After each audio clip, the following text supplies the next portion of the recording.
کھانے پینے میں برکت پانے کے طریقے۔ الحمدللہ رب العالمین والصلاة والسلام علی خاتم النبیین، اما بعد فاعوذ باللہ من الشیطان الرجیم، بسم اللہ الرحمن الرحیم۔ کھانے پینے میں برکت پانے کے طریقے، یہ مضمون فیضان سنت صفحہ 267 تا 285 سے لیا گیا ہے۔ دعائے عطار، یا رب کریم، جو کوئی 17 صفحات کا رسالہ کھانے میں برکت پانے کے طریقے پڑھ یا سن لے، اسے کھانے کا احترام کرنے اور ہمیشہ حلال کھانے کی توفیق عطا فرما، اور اس کی ماں باپ سمیت بے حساب مغفرت فرما، آمین بجاہ خاتم النبیین صلی اللہ علیہ وآلہ وسلم۔ درود شریف کی فضیلت، فرمان آخری نبی صلی اللہ علیہ وآلہ وسلم، مسلمان جب تک مجھ پر درود شریف پڑھتا رہتا ہے، فرشتے اس پر رحمتیں بھیجتے رہتے ہیں۔ اب بندے کی مرضی ہے کم پڑھے یا زیادہ۔ صلو علی الحبیب صلی اللہ علی محمد۔ گری ہوئی روٹی کھانے کی فضیلت۔ پیارے پیارے اسلامی بھائیوں، اللہ پاک کی رحمت بہت بڑی ہے۔ بعض اوقات بظاہر عمل بہت چھوٹا ہوتا ہے مگر اس کی فضیلت بہت زیادہ ہوتی ہے، جیسا کہ حضرت عبداللہ بن ام حرام رضی اللہ عنہ فرماتے ہیں، نبی کریم صلی اللہ علیہ وآلہ وسلم کا فرمان مغفرت نشان ہے، روٹی کا احترام کرو کہ وہ آسمان و زمین کی برکات سے ہے۔ جو شخص دسترخوان سے گری ہوئی روٹی کو کھا لے گا اس کی مغفرت ہو جائے گی۔ سبحان اللہ۔ پیارے اسلامی بھائیوں، کاش ہم تھوڑی سی جھجک اڑا دیں اور دسترخوان پر گری ہوئی روٹی اور چاول کے دانے وغیرہ اٹھا کر کھا لیا کریں اور مغفرت کے حقدار ٹھہریں۔ طالب مغفرت ہوں یا اللہ، بخش دے بہر مصطفیٰ یا رب۔ روٹی کے ٹکڑے کی حکایت۔ ایک مرتبہ عبداللہ بن عمر رضی اللہ عنہما نے زمین پر روٹی کا ٹکڑا پڑا دیکھا تو غلام سے فرمایا، اسے صاف کر کے رکھ دو۔ جب غلام سے شام کو افطار کے وقت وہ ٹکڑا مانگا، اس نے عرض کی، وہ تو میں نے کھا لیا۔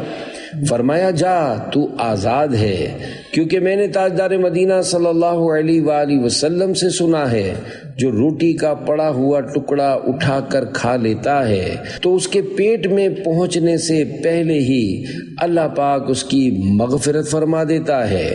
اب جو مغفرت کا حقدار ہو گیا، میں اس کو غلام کس طرح بنائے رکھوں؟ دینی سوچ۔ سبحان اللہ، ہمارے بزرگوں کی بھی کیسی دینی سوچ ہوا کرتی تھی کہ گری ہوئی روٹی کھا کر غلام مغفرت کا حقدار ہو گیا تو آقا نے بھی اپنی غلامی سے آزاد کر دیا۔ یا رب مصطفیٰ بطفیل مصطفیٰ صلی اللہ علیہ وآلہ وسلم ہمیں بھی دینی سوچ اور سنتوں سے حقیقی محبت عطا فرما، اور ہمیں بھی توفیق دے کہ جب زمین پر روٹی کا ٹکڑا پڑا دیکھیں، ادب سے اٹھا کر چوم کر صاف کر کے کھا لینے کی سعادت حاصل کر لیا کریں۔ یا الہی، سنتوں پر عمل کے معاملے میں ہماری جھجک اڑ جائے اور ہماری مغفرت فرما، آمین بجاہ خاتم النبیین صلی اللہ علیہ وآلہ وسلم۔ سنتوں سے مجھے محبت دے، میرے مرشد کا واسطہ یا رب۔ دسترخوان بڑھاؤ۔ بزرگوں کا معمول یہ ہے کہ کھانے سے فارغ ہونے کے بعد یہ نہیں کہتے کہ دسترخوان اٹھاؤ، بلکہ کہتے ہیں دسترخوان بڑھاؤ یا کھانا بڑھاؤ۔ یہ کہنے میں دسترخوان بڑھنے اور کھانا بڑھنے اور برکت، فراخی اور وسعت کی ضمناً دعا ہوتی ہے۔ جب میں نے رسالہ بھیانک اونٹ پڑھا۔ پیارے پیارے اسلامی بھائیوں، دونوں جہاں کی برکتیں پانے کے لیے عاشقان رسول کی دینی تنظیم دعوت اسلامی کے دینی ماحول سے ہر دم وابستہ رہی ہے۔ دعوت اسلامی کی برکتوں کے کیا کہنے، کولکاتہ ہند کے ایک اسلامی بھائی کے بیان کا خلاصہ عرض کرتا ہوں۔ ان کا کہنا ہے وہ سنت بھری زندگی سے بہت دور ایک فیشن ایبل نوجوان تھے۔ ایک رات گھر کی طرف آتے ہوئے اثنائے راہ اماموں کی بہاریں نظر آئیں۔ وہ قریب گئے تو پتہ چلا کہ ممبئی سے دعوت اسلامی والے عاشقان رسول کا مدنی قافلہ آیا ہوا ہے، جس کے سبب یہاں سنتوں بھرا اجتماع ہو رہا ہے۔ ان کے دل میں آیا کہ یہ لوگ طویل سفر کر کے ہمارے شہر کولکاتہ آئے ہیں، ان کو سننا چاہیے، لہذا یہ اجتماع میں شریک ہو گئے۔ اختتام پر ان حضرات نے مکتبۃ المدینہ کے رسالے بانٹنے شروع کیے۔ خوش قسمتی سے ایک رسالہ ان کے ہاتھ میں بھی آ گیا۔ اس پر لکھا تھا بھیانک اونٹ۔ وہ گھر آ گئے، کل پڑھوں گا، یہ ذہن بنا کر رسالہ رکھ دیا اور سونے کی تیاری کرنے لگے۔ سونے سے قبل یوں ہی رسالہ بھیانک اونٹ کا جب ورق پلٹا تو ان کی نظر اس عبارت پر پڑی، شیطان لاکھ سستی دلائے مگر یہ رسالہ ضرور پڑھ لیجئے، انشاءاللہ آپ کے اندر مدنی انقلاب برپا ہو جائے گا۔ اس جملے نے ان کی زبردست رہنمائی کی۔ انہوں نے سوچا واقعی شیطان مجھے یہ رسالہ کہاں پڑھنے دے گا، کل کس نے دیکھی ہے، نیکی میں دیر نہیں کرنی چاہیے، اس کو ابھی پڑھ لینا چاہیے۔ یہ سوچ کر انہوں نے پڑھنا شروع کیا۔ وہ کہتے ہیں مجھے اس پاک پروردگار کی قسم جس کے دربار عالی میں حاضر ہو کر بروز قیامت حساب دینا پڑے گا، جب میں نے رسالہ بھیانک اونٹ پڑھا تو اس میں کفار نابکار کی جانب سے سرکار مدینہ صلی اللہ علیہ وآلہ وسلم پر توڑے جانے والے مظالم کا پرسوز بیان پڑھ کر میں اشک بار ہو گیا۔ میری نیند اچٹ گئی، کافی دیر تک میں روتا رہا۔ راتوں رات انہوں نے عزم کیا کہ صبح ہاتھوں ہاتھ مدنی قافلے میں سفر کروں گا۔ جب صبح والدین کی خدمت میں عرض کی تو انہوں نے بخوشی اجازت مرحمت فرما دی اور وہ 3 دن کے لیے عاشقان رسول کے ساتھ مدنی قافلے کے مسافر بن گئے۔ قافلے والوں نے انہیں بدل کر کیا سے کیا بنا دیا۔ الحمدللہ وہ نمازی بن کر پلٹے، امامہ شریف کے تاج سے سر سج گیا، تن سنتوں بھرے لباس سے آراستہ ہو گیا۔ ان کی ماں نے جب انہیں تبدیل ہوتا دیکھا تو بے حد خوش ہوئی اور خوب دعاؤں سے نوازا۔ عزیز و رشتہ دار سب ان سے خوش ہو گئے۔ الحمدللہ آج کل دعوت اسلامی کی ایک تحصیل مشاورت کے خادم یعنی نگران کی حیثیت سے حسب توفیق سنتوں کی دھومیں مچانے کی سعادت پا رہے ہیں۔ عاشقان رسول لائے جنت کے پھول، آؤ لینے چلیں قافلے میں چلو، بھاگتے ہیں کہاں آ بھی جائیں یہاں، پائیں گے جنتیں قافلے میں چلو۔ صلو علی الحبیب صلی اللہ علی محمد۔ رسالے تقسیم فرمائیے۔ پیارے پیارے اسلامی بھائیوں، دیکھا آپ نے دعوت اسلامی کے دینی ماحول نے ایک بے نمازی ماڈرن نوجوان کو کہاں سے کہاں پہنچا دیا۔ یہ بھی معلوم ہوا کہ مکتبۃ المدینہ کی جانب سے شائع ہونے والے سنتوں بھرے رسائل بانٹنے کے بہت فوائد ہیں۔ اس ماڈرن نوجوان نے بھیانک اونٹ نامی رسالہ پڑھا تو تڑپ کر ہاتھوں ہاتھ مدنی قافلے کا مسافر بنا اور سر امامہ شریف سے سج گیا۔ لہذا اپنے عزیزوں کے ایصال ثواب کے لیے عرسوں اور اجتماعات، شادی غمی کی تقریبات، جنازہ و بارات اور جلوس میلاد میں سنتوں بھرے رسائل مکتبۃ المدینہ سے ہدیتاً حاصل کر کے خوب تقسیم کیجیے۔ شادی کارڈز میں بھی ایک ایک رسالہ نتھی کر دیجیے، شامل کر دیجیے۔ اگر آپ کا دیا ہوا رسالہ پڑھ کر کسی کا دل چوٹ کھا گیا اور وہ نمازی اور سنتوں کا عادی بن گیا تو انشاءاللہ آپ کا بھی دونوں جہاں میں بیڑا پار ہوگا۔ ہر مہینے جو کوئی 12 رسالے بانٹ دے انشاءاللہ 2 جہاں میں اس کا بیڑا پار ہے۔ انگلیاں چاٹنا سنت ہے۔ حضرت عامر بن ربیعہ رضی اللہ عنہ سے روایت ہے کہ نبی پاک صلی اللہ علیہ وآلہ وسلم 3 انگلیوں سے کھانا تناول فرماتے اور جب فارغ ہو جاتے تو انہیں چاٹ لیا کرتے تھے۔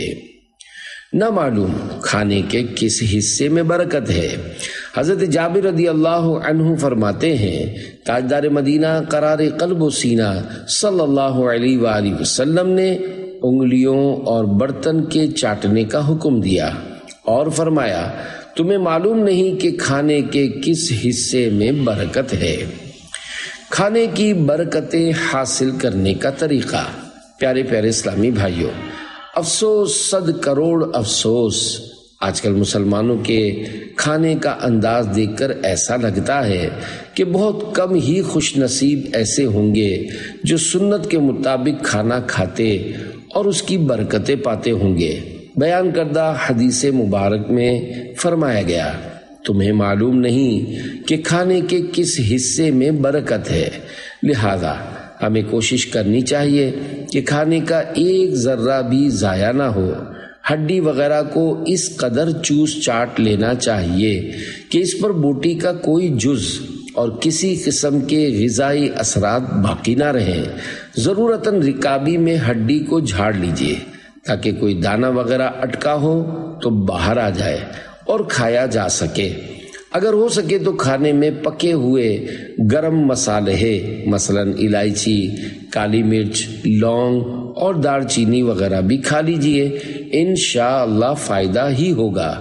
اگر نہ کھا سکیں تب بھی کوئی گناہ نہیں۔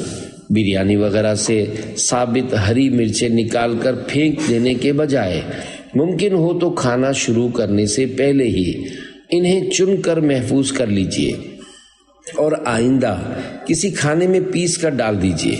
اکثر لوگ مچھلی کی کھال بھی پھینک دیتے ہیں، اس کو بھی کھا لینا چاہیے۔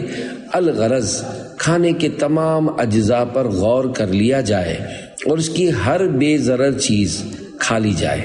نیز انگلیاں اور برتن اس قدر چاٹیں کہ ان میں کھانے کے اجزاء باقی نہ رہیں۔ انگلیاں چاٹنے کی ترغیب۔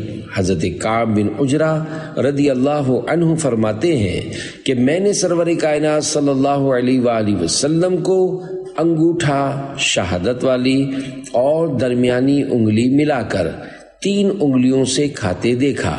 پھر میں نے دیکھا کہ سرکار مدینہ صلی اللہ علیہ وآلہ وسلم نے انہیں پہنچنے سے پہلے چاٹ لیا، سب سے پہلے درمیانی، پھر شہادت والی، پھر انگوٹھا شریف چاٹا۔ انگلیاں 3 مرتبہ چاٹنا سنت ہے۔ پیارے پیارے اسلامی بھائیوں، انگلیاں 3 بار چاٹنا سنت ہے۔ اگر 3 بار کے باوجود انگلیوں پر غذا چپکی ہوئی نظر آئے تو زیادہ بار چاٹ لیجئے، یہاں تک کہ غذا کا اثر نظر نہ آئے۔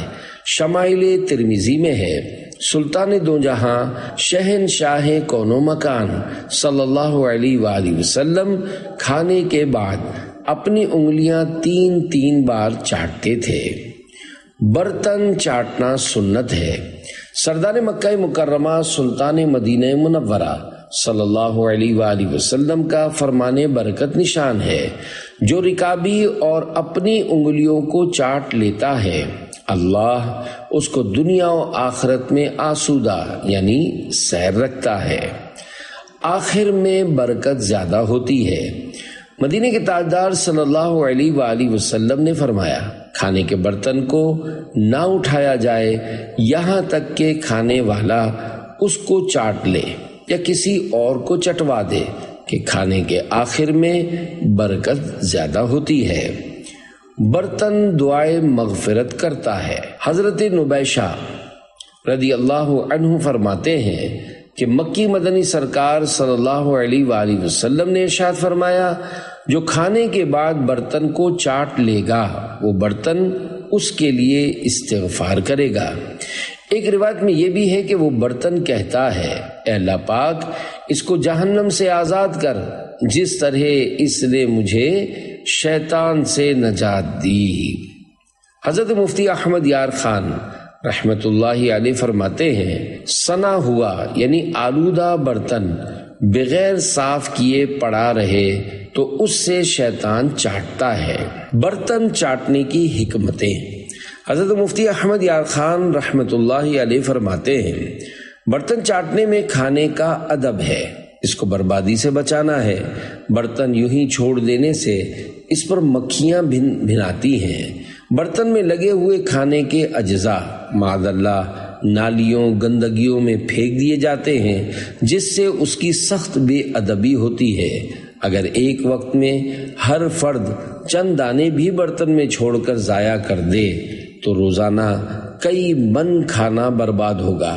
غرض یہ کہ برتن چاٹنے میں کئی حکمتیں ہیں۔ ایمان افروز ارشاد، سرکار مدینہ صلی اللہ علیہ وآلہ وسلم نے فرمایا، پیالہ چاٹ لینا مجھے اس سے زیادہ محبوب ہے کہ پیالہ بھر کھانا تصدق کروں، یعنی چاٹنے میں چونکہ انکسار ہے لہذا اس کا ثواب اس صدقے کے ثواب سے زیادہ ہے۔ مدنی آقا صلی اللہ علیہ وآلہ وسلم نے فرمایا، جو رکابی اور اپنی انگلیاں چاٹے اللہ پاک دنیا و آخرت میں اس کا پیٹ بھرے، یعنی دنیا میں فقر و فاقہ سے بچے، قیامت کی بھوک سے محفوظ رہے، دوزخ سے پناہ دیا جائے کہ دوزخ میں کسی کا پیٹ نہ بھرے گا۔ صلو علی الحبیب صلی اللہ علی محمد۔ ایک غلام آزاد کرنے کا ثواب۔ حضرت امام محمد غزالی رحمۃ اللہ علیہ فرماتے ہیں، جو کھانے کا برتن چاٹے اور دھو کر اس کا پانی پی لے اس کو ایک غلام آزاد کرنے کا ثواب ملتا ہے۔ دھو کر پینے کا طریقہ۔ پیارے پیارے اسلامی بھائیوں، صرف کھانے کی رکابی ہی کو چاٹنا کافی نہیں، جب بھی کسی پیالے یا گلاس وغیرہ میں چائے، دودھ، لسی، پھلوں کا رس، جوس وغیرہ استعمال فرمائیں ان کو بھی چاٹیے اور دھو کر پی لیجیے۔ اسی طرح سالن یا کسی اور غذا کا اجتماعی کٹورا، کڑھائی یا پتیلا خالی ہو چکا ہے، اس میں معمولی سی غذا باقی رہ گئی ہے تو اس کو اور نکالنے کے چمچ کو بھی ممکن ہو تو صاف کر لیجئے۔ عموماً دیگوں، پتیلوں اور بڑے برتنوں کے اندر کچھ نہ کچھ غذا باقی رہ جاتی ہے جو ضائع کر دی جاتی ہے۔ ایسا نہیں ہونا چاہیے، جتنا ممکن ہو اس سے غذائی اجزاء نکال لیجئے، ایک دانہ بھی ضائع نہ ہونے دیجئے۔ یہ بھی ہو سکتا ہے کہ اس کو دھو کر پانی جمع کر کے فریج میں رکھ لیا جائے اور پکانے میں استعمال کر لیا جائے، مگر یہ سب توفیق الہی سے ہی ممکن ہے۔ یہ بھی یاد رہے کہ برتن یا گلاس وغیرہ کو چاٹنے یا دھونے میں یہ احتیاط ضروری ہے کہ اس سے کھانے کے اجزاء ختم ہو جائیں۔ اگر برتن میں کھانے کے اجزاء لگے رہے تو یہ دھونا نہیں کہلائے گا۔ تجربہ یہ ہے کہ ایک بار دھو کر پینے سے عموماً برتن صاف نہیں ہوتا، لہذا 2 یا 3 بار پانی ڈال کر اچھی طرح اوپری کناروں سمیت ہر طرف انگلی پھرا کر دھو کر پئیں تو بہتر ہے۔ دھو کر پینے کے بعد بچے ہوئے قطرے۔ دھو کر پینے کے بعد بھی رکابی یا پیالے وغیرہ میں چند قطرے بچ جاتے ہیں، لہذا انگلی سے جمع کر کے پی لیجئے۔ پانی یا مشروب پی کر گلاس یا بوتل بظاہر خالی ہو جانے کے باوجود چند لمحوں کے بعد دیکھیں گے تو اس کی دیواروں سے اتر کر پیندے میں چند قطرے جمع ہو چکے ہوں گے، ان کو بھی پی لیجئے کہ حدیث پاک میں ہے، تم نہیں جانتے کہ کھانے کے کس حصے میں برکت ہے۔ کاش اس طرح دھو کر پینا نصیب ہو کہ کھانے کا وہ برتن، لسی کا گلاس یا چائے کا پیالہ وغیرہ ایسا ہو جائے کہ شناخت نہ ہو سکے کہ اس میں ابھی کچھ کھایا یا شربت وغیرہ پیا گیا ہے۔ گردے کی پتھری کیسے نکلی؟ دعوت اسلامی کے مدنی قافلوں میں سفر کی برکت سے کئی مسائل حل ہو جاتے ہیں اور متعدد امراض کا علاج ہو جاتا ہے۔ چنانچہ ایک اسلامی بھائی کا کچھ اس طرح بیان ہے کہ ان کا 12 دن کا مدنی قافلہ بلوچستان سے واپسی پر کسی اسٹیشن پر اترا۔ قافلے والے انفرادی کوشش میں مشغول ہوئے۔ اس دوران وہاں ایک اسلامی بھائی سے ملاقات ہوئی۔ وہ مدنی قافلوں کی برکتیں لوٹنے کا اپنا ذاتی تجربہ بیان کرتے ہوئے فرمانے لگے کہ وہ گردے کی پتھری کے سبب سخت اذیت میں تھے۔ ڈاکٹر نے آپریشن کا کہا تھا۔ دریں اثنا ایک اسلامی بھائی نے ان پر انفرادی کوشش کرتے ہوئے دلاسا دیا کہ گھبرائیے نہیں، مدنی قافلے میں سفر کر لیجئے، سفر میں دعا قبول ہوتی ہے، اللہ پاک آپ کا مسئلہ حل فرما دے گا۔ ان کے محبت بھرے انداز نے دل جیت لیا اور یہ 3 دن کے مدنی قافلے کے مسافر بن گئے۔ الحمدللہ 3 روز کے اندر ان کی پتھری نکل گئی۔ انہوں نے جب ڈاکٹر کو بتایا تو حیران رہ گیا، کیونکہ شاید ان کی پتھری اس قسم کی تھی کہ بغیر آپریشن کے اس کا ڈاکٹروں کے پاس علاج نہیں تھا۔ گرچہ بیماریاں تنگ کریں پتھریاں، پاؤ گے صحتیں قافلے میں چلو۔ گھر میں ناچاقیاں ہوں یا تنگ دستیاں، پائیں گے برکتیں قافلے میں چلو۔ صلو علی الحبیب صلی اللہ علی محمد۔ گرم کھانا منع ہے۔ حضرت جابر رضی اللہ عنہ فرماتے ہیں، نبی کریم صلی اللہ علیہ وآلہ وسلم نے ارشاد فرمایا، گرم کھانا ٹھنڈا کر لیا کرو، کیونکہ گرم کھانے میں برکت نہیں ہوتی۔ کھانا کتنا ٹھنڈا کیا جائے؟ حضرت جویریہ رضی اللہ عنہا سے روایت ہے کہ نبی اکرم رسول محتشم صلی اللہ علیہ وآلہ وسلم کھانے کی بھاپ ختم ہونے سے پہلے اسے کھانے کو ناپسند فرماتے۔ گرم کھانے کے نقصانات۔ پیارے پیارے اسلامی بھائیوں، کھانا ٹھنڈا کر کے کھانا چاہیے، مگر یہ ضروری نہیں کہ اتنا ٹھنڈا کر دیں کہ جم کر بد مزہ ہو جائے، بلکہ کچھ ٹھنڈا ہو لینے دیں کہ بھاپ اٹھنا بند ہو جائے۔ حضرت مفتی احمد یار خان رحمت اللہ علیہ فرماتے ہیں، کھانے کا قدرے یعنی کچھ ٹھنڈا ہو جانا اور پھوکوں سے ٹھنڈا نہ کرنا باعث برکت ہے، اور اس طرح کھانے میں تکلیف بھی نہیں ہوتی۔ تیز گرم کھانے یا خوب گرما گرم چائے یا کافی وغیرہ پینے سے منہ اور گلے کے چھالے، معدے میں ورم وغیرہ ہو جانے کا خطرہ ہے۔ نیز اس پر فوراً ٹھنڈا پانی پینا مسوڑوں اور معدے کو نقصان پہنچاتا ہے۔ کھانے میں مکھی۔ کھانے یا پینے کی کسی چیز میں مکھی گر جائے تو اس غذا کو پھینک دینا اسراف و گناہ ہے۔ مکھی کو غوطہ دے کر نکال دیجیے اور وہ غذا بلا تکلف استعمال کیجیے۔ چنانچہ طبیبوں کے طبیب اللہ کے حبیب صلی اللہ علیہ وآلہ وسلم فرماتے ہیں، جب کھانے میں مکھی گر جائے تو اسے غوطہ دے دو اور پھینک دو، کیونکہ اس کے ایک بازو میں شفا ہے اور دوسری میں بیماری۔ کھانے میں گرتے وقت پہلے بیماری والا بازو ڈالتی ہے، لہذا پوری ہی کو غوطہ دے دو۔ گوشت نوچ کر کھاؤ۔ مسلمانوں کی پیاری پیاری امی جان حضرت بی بی عائشہ صدیقہ رضی اللہ عنہا روایت فرماتی ہیں کہ نبی رحمت شفیع امت صلی اللہ علیہ وآلہ وسلم کا فرمان عالی شان ہے، گوشت کو کھاتے وقت چھری سے مت کاٹو، کیونکہ یہ عجمیوں کا طریقہ ہے، اور گوشت دانتوں سے نوچ کر کھاؤ، کیونکہ یہ زیادہ لذیذ اور خوشگوار ہے۔ اگر گوشت کا بڑا ٹکڑا مثلاً بھنی ہوئی ران وغیرہ ہو تو حسب ضرورت چھری سے کاٹنے میں مذائقہ نہیں۔ 12 سال سے گمشدہ بھائی مل گیا۔ پیارے پیارے اسلامی بھائیوں، سنتیں سیکھنے اور سکھانے کے لیے دعوت اسلامی کے مدنی قافلوں میں عاشقان رسول کے ساتھ سفر فرماتے رہیے۔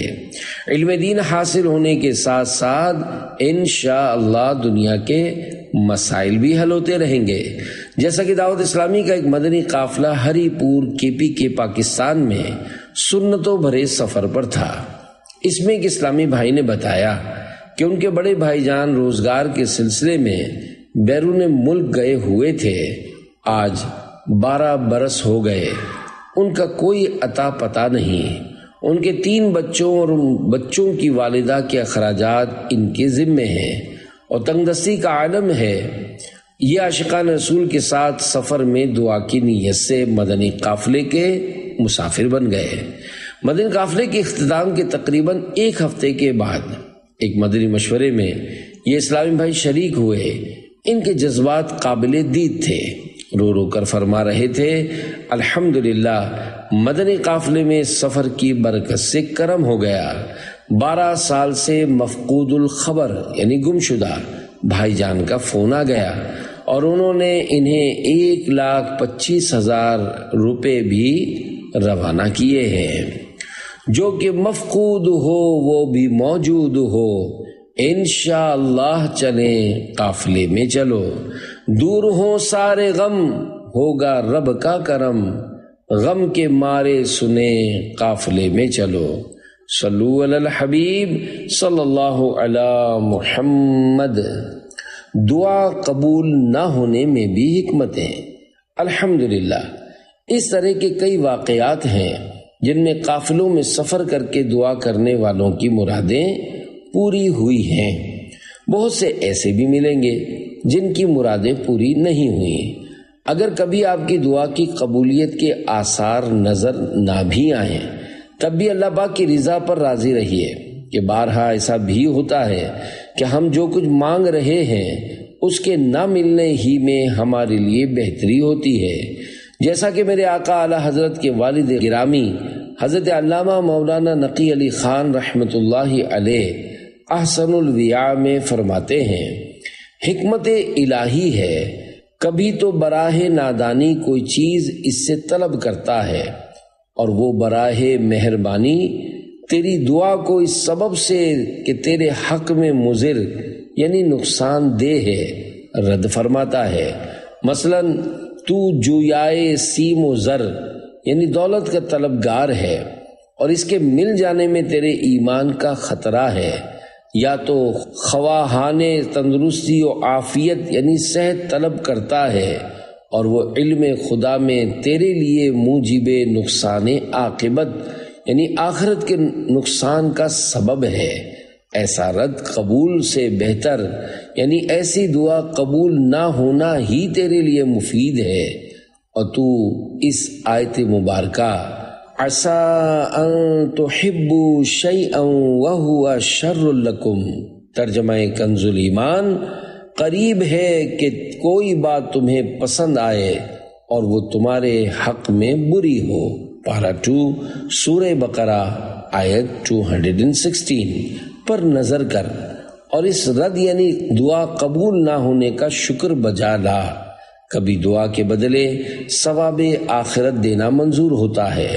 تو حطام دنیا یعنی دنیا کی ذلیل دولت طلب کرتا ہے اور پروردگار عز و جل نفائس آخرت یعنی آخرت کی عمدہ نعمتیں تیرے لیے ذخیرہ فرماتا ہے۔